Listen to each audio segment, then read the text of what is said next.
Over the years, the Italians have given us so much. Italian architecture, food, culture, fashion, and most importantly, cars.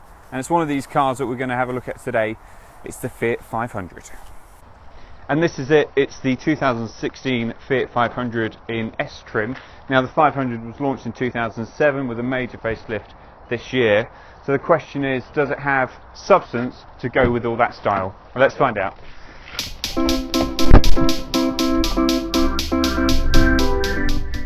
I've got a little confession to make. I really want to like this car. Since it came out in 2007, it's really captured the imagination.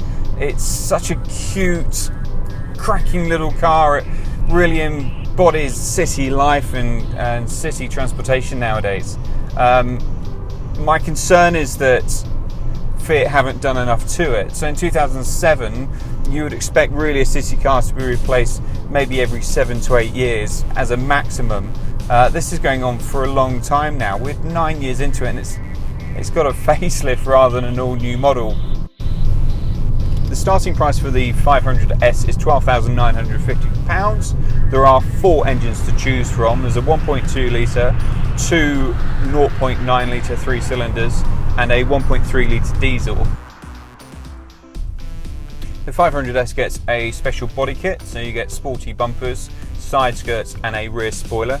There's also tinted windows at the back and these sports seats inside. The one thing that confuses me about this car is where it pitches itself. Is it something for first-time drivers or maybe a second car, so you're looking young 20s and the like? Is it for people that are downsizing? Now, if it's for someone that's downsizing, the interior is really quite sophisticated. It's got some nice chrome trim. But what's not sophisticated is the ride, and the ride really lets this down, which is a shame because at low speed and around town where you want to use it, it's actually quite firm. It's quite hard and quite bumpy. Speed up and it's a lot better. The faster you go in this car, the better it is to drive. But that's not the point of it, really. The point is to be good around town. I think it falls down on that a little bit too much. Now I've told you that it's got a firm ride in town, you're going to expect this to be quite taut, with very little body roll. It's got a lot of body roll.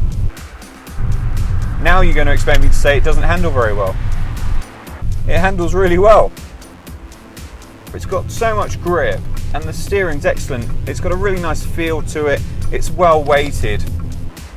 But one of the great things with it is you've got to work this engine so hard. It's a 1.2 litre petrol with 68 brake horsepower, which is nonsense really. It'll do 0 to 60 in 12.9 seconds, and you're so aware of that. It's not particularly responsive, especially low down the rev range. You get above 3,500–4,000 revs, and it's like it's a new personality. It really starts to push on, and suddenly you're like 20, 30 miles an hour. Whoa, 50, 60 miles an hour. It suddenly goes, not stupidly fast, but it's surprising really for how lackluster it is at lower speed and lower revs. What I really like is the gearbox position, which is like halfway down the dash. Instead of going lower down, it's up high. It's a bit like a rally sequential gearbox or touring car when you're pulling up here. It feels very natural. It's very easy to change gear. And the gearbox itself is decent enough. The clutch is reasonably light. It could probably do with a 6th gear, ironically, despite its lack of power. But it just feels as though it'd settle back really nicely with a 6th gear on it.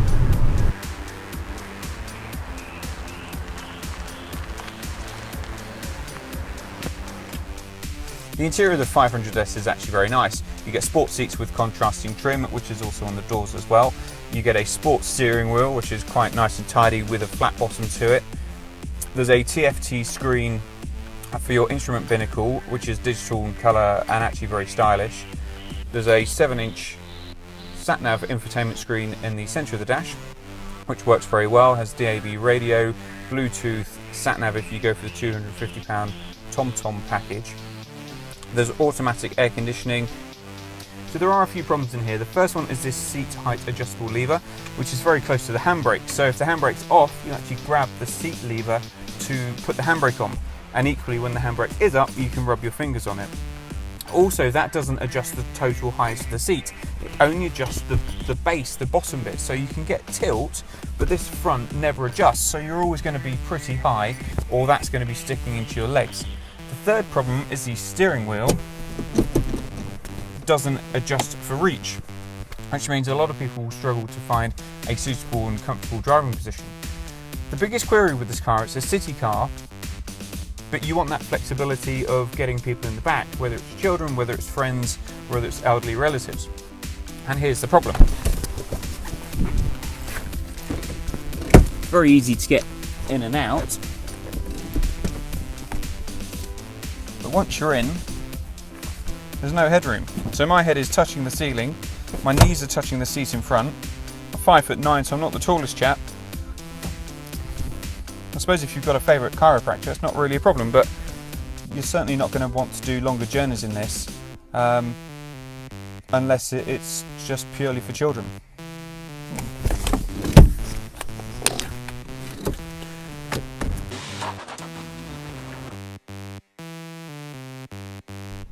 Visibility out of this car is not great. It's good in places and not in others. The windscreen's nice and large and you can see out of that, as are the side windows. The A-pillar at the front is quite long, not very thick but quite long, so it does in places block your view. The worst one is the over-the-shoulder view, the C-pillar. You think the rear window tapers down to a point, leaving quite a thick pillar, but because this car's then so small, that pillar's a lot closer to you, amplifying the effects of creating that blind spot.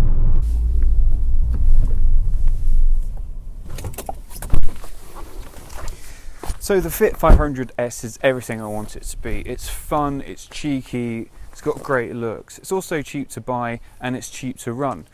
You've got the different engine options. I'd go for something a little bit more powerful than this and accept that the ride is going to be a little bit firm. But there's very little else that offers such chicness for this price. Now, if you've enjoyed what you've seen today, please feel free to subscribe to our YouTube channel and check out the website for the latest news and reviews.